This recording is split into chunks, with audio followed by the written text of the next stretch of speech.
ಸನ್ಮಾನ್ಯ ದೇವೇಗೌಡರು 1962ನೇ ಇಸ್ವಿಯಿಂದ ಜನರ ಸೇವೆಗಾಗಿ ಬಂದರು. ಅವರು ಇವತ್ತು ಪ್ರಾದೇಶಿಕ ಪಕ್ಷವನ್ನು ಕರ್ನಾಟಕದಲ್ಲಿ ಕಟ್ಟಿದ್ದಾರೆ. ಯಾರಿಗೋಸ್ಕರ ಕಟ್ಟಿದ್ದಾರೆ?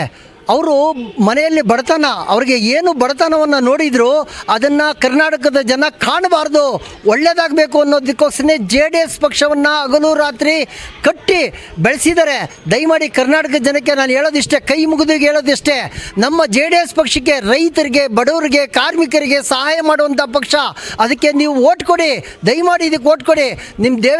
ನಮ್ಮ ದೇವೇಗೌಡರ ಸಾಧನೆ ಒಂದೊಂದಲ್ಲ. ಇವತ್ತು ಬೆಂಗಳೂರಿನಲ್ಲಿ ಎಲ್ಲ ಇಡೀ ಕರ್ನಾಟಕದ ಮೂಲೆಯಿಂದ, ದೇಶದ ಮೂಲೆಯಿಂದ ಬಂದು ಬದುಕ್ತಾ ಇದ್ದೀರಾ. ಮೂರನೇ ಹಂತ ಕಾವೇರಿ ನೀರು ತಂದವರು ದೇವೇಗೌಡರು. ಆ ನೀರು ಇರಲಿಲ್ಲ ಅಂದರೆ ಇವತ್ತು ಬೆಂಗಳೂರನ್ನ ಬಿಟ್ಟು ಎಲ್ಲರೂ ಬೆಂಗಳೂರನ್ನೇ ಬಿಟ್ಟು ಹೋಗ್ಬಿಡ್ಬೇಕಾಯ್ತು.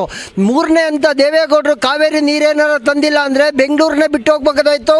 ಅದು ಎರಡನೇ ಪಾಯಿಂಟು.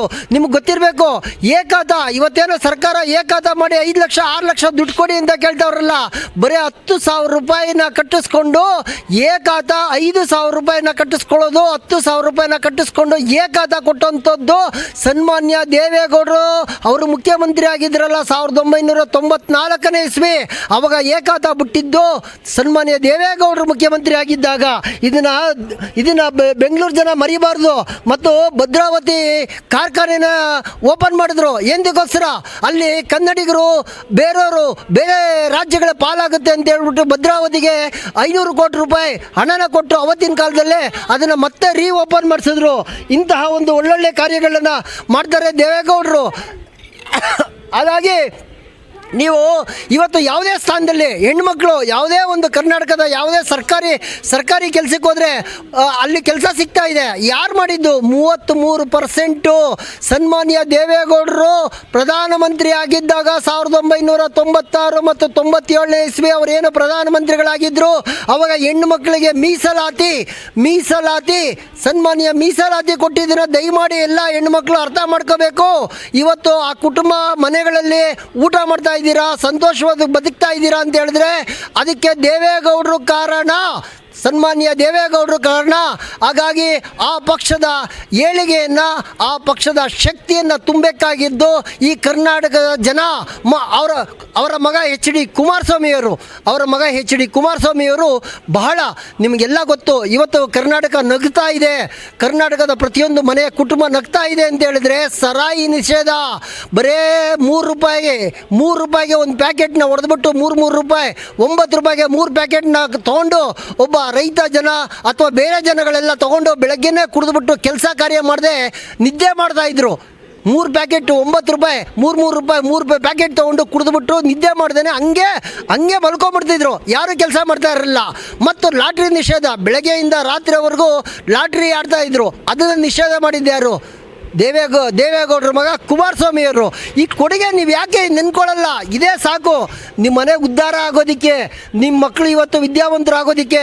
ಇವತ್ತು ಹೆಚ್ಚಿನ ಶಕ್ತಿ ನಿಮ್ಮ ಮನೆಗಳಿಗೆ ಬಂದಿದೆ ಅಂದರೆ ಸನ್ಮಾನ್ಯ ದೇವೇಗೌಡರು ಮಾಡಿರುವಂಥ ಕಾರ್ಯ, ಸನ್ಮಾನ್ಯ ಕುಮಾರಸ್ವಾಮಿಯವರಂತೂ ಮಾಡಿರುವಂಥ ಕಾರ್ಯನ ಅಂತೇಳಿ ದಯಮಾಡಿ ನಾನು ಈ ಕರ್ನಾಟಕದ ಜನಕ್ಕೆ ತಿಳಿಸ್ತಾ ಇದ್ದೀನಿ. ದಯಮಾಡಿ ನೀವು ನಿಜವಾಗ್ಲೂ ಹೇಳ್ತಾ ಇದ್ದೀನಿ, ಈ 5 ಏನು ಕಾರ್ಯಕ್ರಮವರು ಕಾಂಗ್ರೆಸ್ ಅವರು ಕೊಟ್ಟವ್ರೆ ಅವರಿಗೆ ಮರಳಾಗಬೇಡಿ.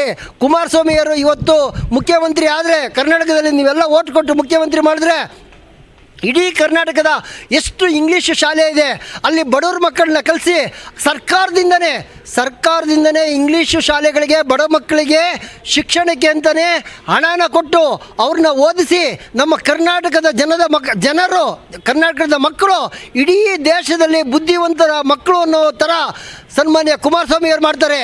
ದಯಮಾಡಿ ಅವರಿಗೆ ಮುಂದೆ ಚುನಾವಣೆಯಲ್ಲಿ ಅವ್ರಿಗೆ ಹೆಚ್ಚು ಮತ ಕೊಟ್ಟು JDS ಪಕ್ಷನ ಗೆಲ್ಲಿಸಿ. ಹಾಗಾಗಿ ಕುಮಾರಸ್ವಾಮಿಯವರು, ದೇವೇಗೌಡರು, ಅವ್ರ ತಾತ ಮತ್ತು ಅವರ ತಂದೆ ಕುಮಾರಸ್ವಾಮಿಯವರು ಹೇಳೋ ಮಾತನ್ನ ಕೇಳಿ ಕರ್ನಾಟಕವನ್ನು ಒಂದು ಶ್ರೀಕೃಷ್ಣ ದೇವರಾಯರ ಆಡಳಿತವನ್ನು ನೋಡಲು ತುಂಬ ಅದ್ಭುತವಾದಂತಹ ಕಾರ್ಯಕ್ರಮವನ್ನು ಮಾಡೋದಕ್ಕೆ ಹೊರಟಿದ್ದಾರೆ ಅವ್ರ ತಂದೆ ಜೊತೆಗೆ. ಅವ್ರ ತಂದೆ ಮುಖ್ಯಮಂತ್ರಿ ಆಗಬೇಕು ಅಂತ ಹಗಲ ರಾತ್ರಿ ಶ್ರಮ ಪಡ್ತಾರೆ.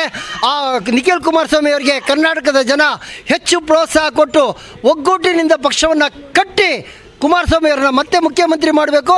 BJP ಜೊತೆಗೆ ನಾವು ಹೊಂದಾಣಿಕೆಯಿಂದ ಏನು ಮಾಡ್ತಾ ಇದ್ದೀವಿ, ಆ BJP ಮತ್ತು JDS ಪಕ್ಷ ಮುಂದೆ 150 ಸೀಟ್ಗಳನ್ನ ಗೆಲ್ಲಿಸಿ ನರೇಂದ್ರ ಮೋದಿ ಅವರಿಗೆ, ಅಮಿತ್ ಶಾ ಅವರಿಗೆ, ರಾಜನಾಥ್ ಸಿಂಗ್ ಅವರಿಗೆ ಇದನ್ನು ಕೊಡುಗೆಯಾಗಿ ನಾವು ಕೊಡಬೇಕು.